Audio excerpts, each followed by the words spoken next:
na Košarama. Zajedno su ranjeni i prevezeni u bolnicu. Tamo su maštali o tome kad se rat završi kako će se vratiti u Gajdobru. Krsto je sa acom proveo njegove zadnje sate, a pored toga obratit će se i Miroslav Višnjić, također učesnik borbe na Košarama.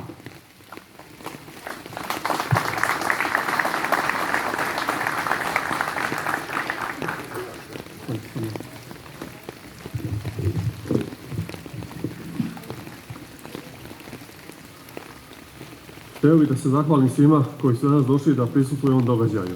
Svima koji su učestvovali i pomogli da se oslika mural i tako da se oda počast našem Acu, ili kako smo ga mi zvali, Viljuška. Ja sam kapetan Petković Krsto, ili kako većina zna, Pićo. Vodio sam 4 dobrovoljaca koji su ratne 1999. godine bili pridodati 72. specijalnoj brigadi Sokolena.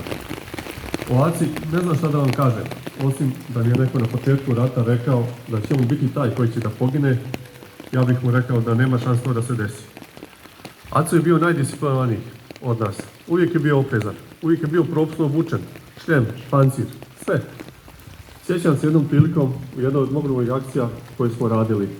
Došao je do mene i rekao mi: "Mali, stavi pancir, stavi šljem, počeo je rat." Eto, takav je bio naš Aco. Pažljiv, oprezan, a opet neustrašiv i hrabar. Sve do tog kobnog 19.4. kada smo na Košare otišli kao ispomoć graničarima, pošto je linija bila probijena. Par dana smo vodili teške borbe i povratili smo izgubljene linije. U jednoj akciji gdje smo jurišali naprijed, u rasporedu naše jedinice, Aco i naš drug Vučo su bili jedno drvo ispred mene.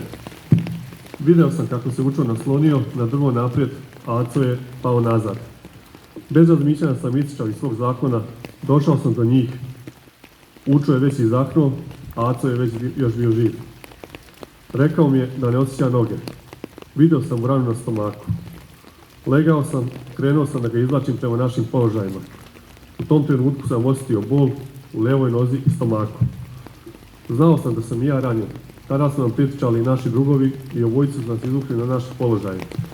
Sljedeće čega se sjećam je vožnja u Pinsgaveru do bolnice i opet naš razgovor. Kako će biti dobro, kako ćemo se vratiti kućama, da sve zaboravimo i da se napijemo. Poslije toga sam se probudio u bolnici i vidio sam da je krevet pored mene prazan. Kada sam pitao doktore, gdje je Viljuška, samo spustili pogled. Sve mi je bilo jasno. Teta Ljubo, Vlada, mali Aleksandar, treba da se ponosite kako se sina, brata i strica imate. Dakle, vječna slava i hvala.